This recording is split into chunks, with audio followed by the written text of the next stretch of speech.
اکرام صاحب اکرام کی حیثیت کے مطابق ہے. میرا سوال یہ ہے، کائنات کے اندر یہ جو مہمان آیا ہے، اس جیسا مہمان نہ پہلے آیا نہ بعد میں آنا ہے. خدا کی کل خدائی میں ایسا مہمان نہیں ہے.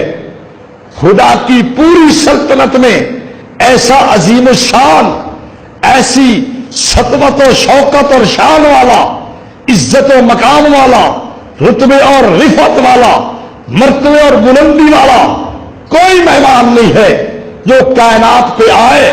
میں آپ سے پوچھتا ہوں، اس کے اعزاز میں کیا کرنا چاہیے؟ ایک آدمی مجھے مشورہ دینے لگا، مولانا ایسا کرو 200 روپے کی جھنڈیوں کی 5 لڑیاں مل جائیں گی، آپ وہ لگا لیں، بڑا مزہ آئے گا. ایک اور اٹھا، کہتا مولانا 200 روپے کا ایک ڈھول بجانے والا لے آئیں گے، اس کو پیٹیں گے، بڑا مزہ آئے گا. تیسرا بولا مولانا 5-7 ناچنے والے لے آتے ہیں، روپیہ 100 ان کو شام کو دے دیں گے، بڑا مزہ آئے گا.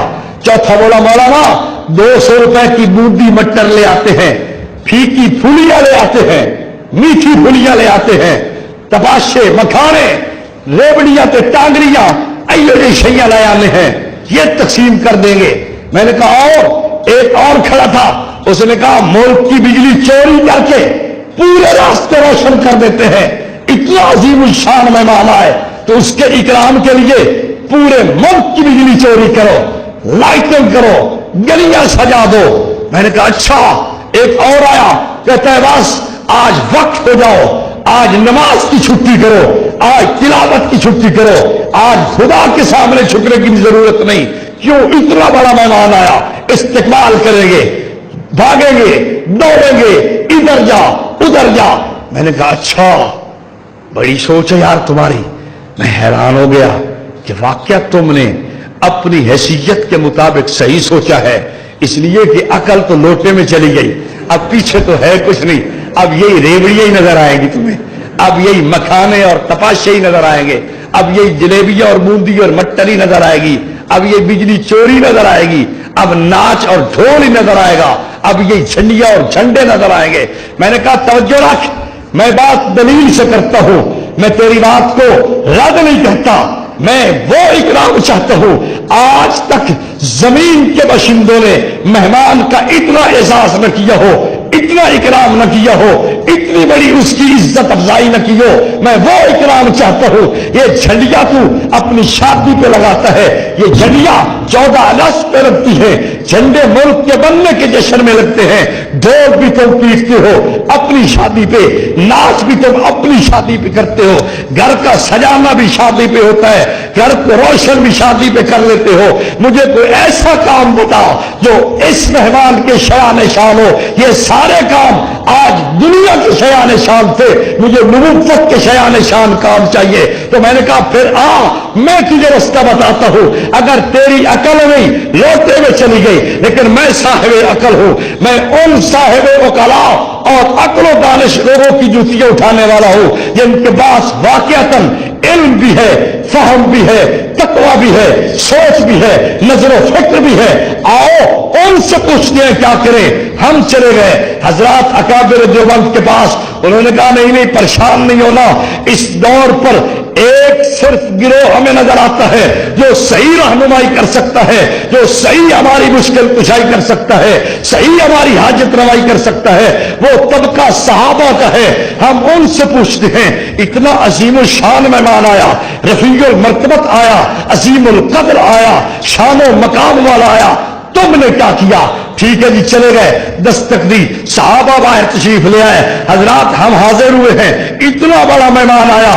ہمارے لوگ کہتے ہیں جھنڈیاں لگاؤ، ہمارے لوگ کہتے ہیں ڈانس کرو، ہمارے لوگ کہتے ہیں ناچ ہونا چاہیے، ہمارے لوگ کہتے ہیں ڈھول بجاؤ، ہمارے لوگ کہتے ہیں نمازیں چھوڑ دو، روشنیاں کر دو، گھر سجا دو، سفیدی کرا دو.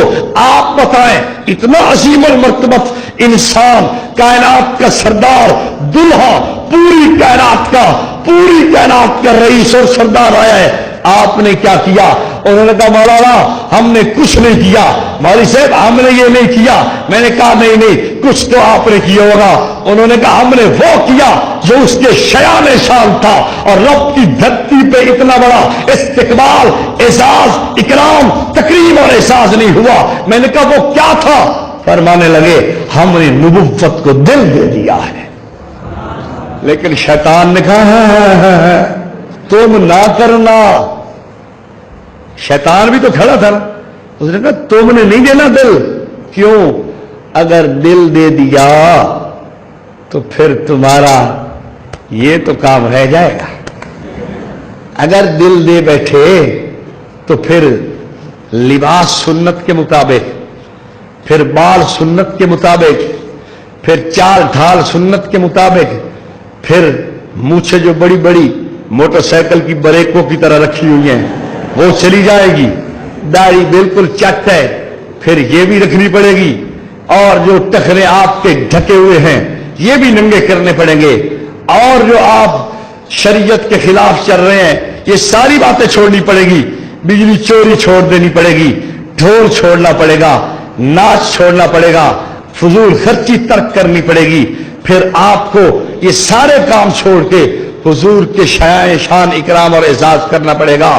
میں نے کہا ہاں ہاں ٹھیک ہے, تمہاری اپنی سوچ ہے, لیکن ہم تو صحابہ کے پیچھے چلنے والے ہیں. صحابہ نے بتا دیا, ہم نے حضور کو دل دیا ہے, بس ہم بھی حضور ہی کو دل دیں گے. تو کیا خیال ہے سب سے بڑا اعزاز کون سا ہے آنے والے مہمان کا؟ ڈھول بجایا جائے یا دل دیا جائے؟